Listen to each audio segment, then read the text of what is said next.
नमस्ते, कैसे आप? उम्मीद है सुखी होंगे, स्वस्थ होंगे, मस्त होंगे, सीख रहे होंगे, सिखा रहे होंगे। इस ज्ञानवर्धक श्रृंखला की अगली कहानी है 39वीं कहानी, ऑक्यूपाई द मंकी माइंड।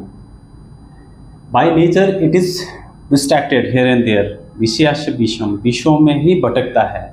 यहाँ पे एक कोट दिया गया है संस्कृत का, रसस्य मनश्चैव चंचलम च स्वभावतः। ये एक विचार से हजारों विचार पैदा करता है। एक इससे कहते हैं कि खाली दिमाग शैतान का घर। इसका एक ही रास्ता है, इसको ऑक्यूपाई करो, इसको काम पे लगाओ। एक प्राचीन कहानी चलती है, बुजुर्ग लोग जो सुनाते थे। एक बार ऐसा हुआ कि एक आलस्य इंसान, बड़ा नल्ला आदमी आज की भाषा में कहे तो, उसने भगवान शंकर की प्रार्थना करी। वो भीख मांग के खाता तो बोला मेरी बड़ी समस्या है। तो उसके प्रार्थना से शंकर भगवान खुश हुए और उनको एक महान विशालकाय राक्षस को उसके शव में लगाया। और उसको बोला कि ये राक्षस दानव तुम्हारी सेवा करेगा दैत्य, लेकिन शर्त ये है कि अगर इसको कुछ तुमने काम नहीं दिया, व्यस्त नहीं रखा, तो ये तुम्हें खा जाएगा। तो वो सोचा यार इस दुनिया में तो हजारों काम है, वो कितना काम देगा, कभी खाली रह ही नहीं सकता है। तो बोला ठीक है, मैं इसको काम पे लगा दूंगा।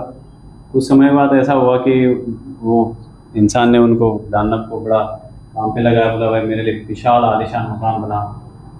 तो फटक से बना दिया। बोला अच्छी से अच्छी कपड़े मेरे लिए, पोशाक लाओ, अच्छे से दिया। अच्छे से खाना बना के लाओ, खाना लेके दिया। जो भी वो डिमांड पूरी कर देता वो फटक से करा देता। तो कुछ समय बाद ऐसा हुआ कि उसके पास कुछ बचा ही नहीं काम करने के लिए, तो इससे देने के लिए बचा ही नहीं। तो बड़ा वरदान था वो अभिशाप में बदल रहा है। अब धीरे धीरे उसका शरीर अस्वस्थ होने लगा और उससे देने के लिए कुछ बचा नहीं। तो इसी शर्मिंदगी को लेके एक बार एक साधु के पास गया। तो साधु समझदार थे, उसने उनको उपाय बताया।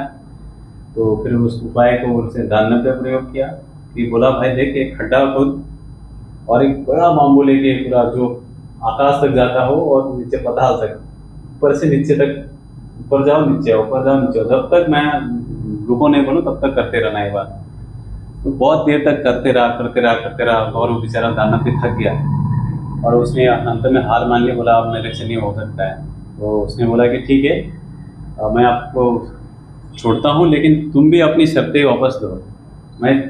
तुम तभी आना जब मैं बुलाऊंगा, नहीं तो तुम आराम से शांति से रहोगे। तो उसने बोला ठीक है।